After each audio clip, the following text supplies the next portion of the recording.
Hello, friends. It's me again. Time for another edition of this Read Aloud. Alright, so it is time for Chapter 10 of Mr. Popper's Penguins. Chapter 10 Shadows.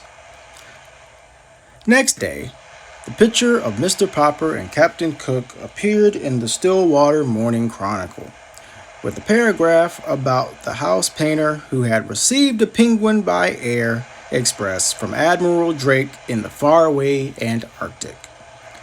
Then the Associated Press picked up the story, and a week later the photograph, in rotograver, whatever that word is, could be seen in the Sunday edition of the most important newspapers in all the large cities in the country. Naturally, the Poppers all felt very proud and happy. Captain Cook was not happy, however. He had suddenly ceased his gay, exploring little walks about the house and would sit most of the day sulking in the refrigerator. Mrs. Popper had removed all the stranger objects, leaving only the marbles and checkers, so that Captain Cook now had a nice, orderly little rookery. "He won't play with us any more," said Bill. "I tried to get some of my marbles from him, and he tried to bite me." "Naughty Captain Cook," said Janie. "Better leave him alone, children," said Mrs. Popper. "He feels mopey, I guess." But it was soon clear that it was something worse than mopiness that ailed Captain Cook. All day he would sit with his little white circled eyes staring out sadly from the refrigerator. His coat had lost its lovely glossy look. His round little stomach grew flatter every day. He would turn away now when Miss Popper would offer him some canned shrimps. One evening she took his temperature. It was 104 degrees. "Well, Papa," she said, "I think you had better call the veterinary doctor. I'm afraid Captain Cook is really ill." But when the veterinary came, he only shook his head. He was a very good animal doctor, and though he had never taken care of a penguin before, he knew enough about birds to see at a glance that this one was seriously ill. "I will leave you some pills.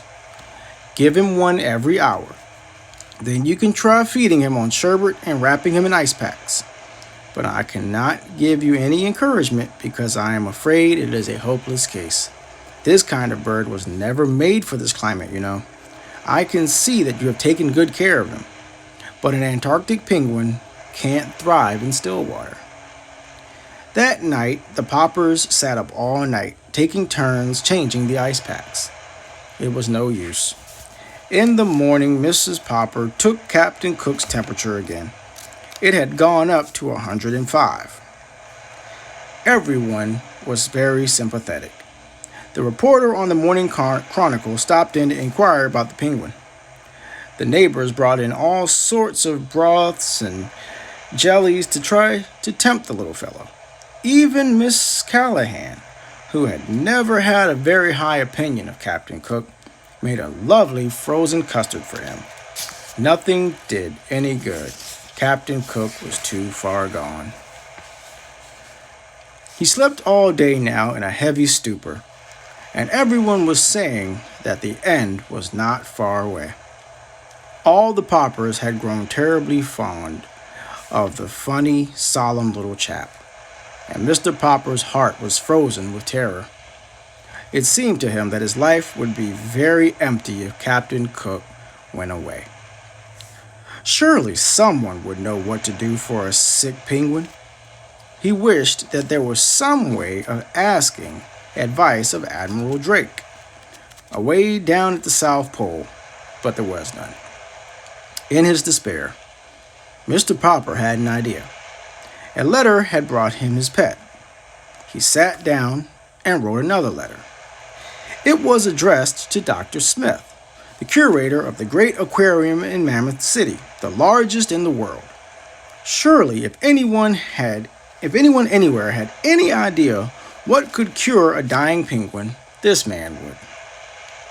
2 days later, there was an answer from the curator. Unfortunately, he wrote, it is not easy to cure a sick penguin. Perhaps you do not know that we too have in our aquarium at Mammoth City a penguin from the Antarctic. It is failing rapidly, in spite of everything we have done for it. I have wondered lately whether it is not suffering from loneliness. Perhaps that is what ails your Captain Cook. I am therefore shipping you, under separate cover, our penguin. You may keep her. There is just a chance that the birds may get on better together. And that is how Greta came to live at 432 Proudfoot Avenue. All right, so tomorrow we read chapter 11. Until tomorrow, friends, this is Mr. Berkeley. I will see you then. Good night.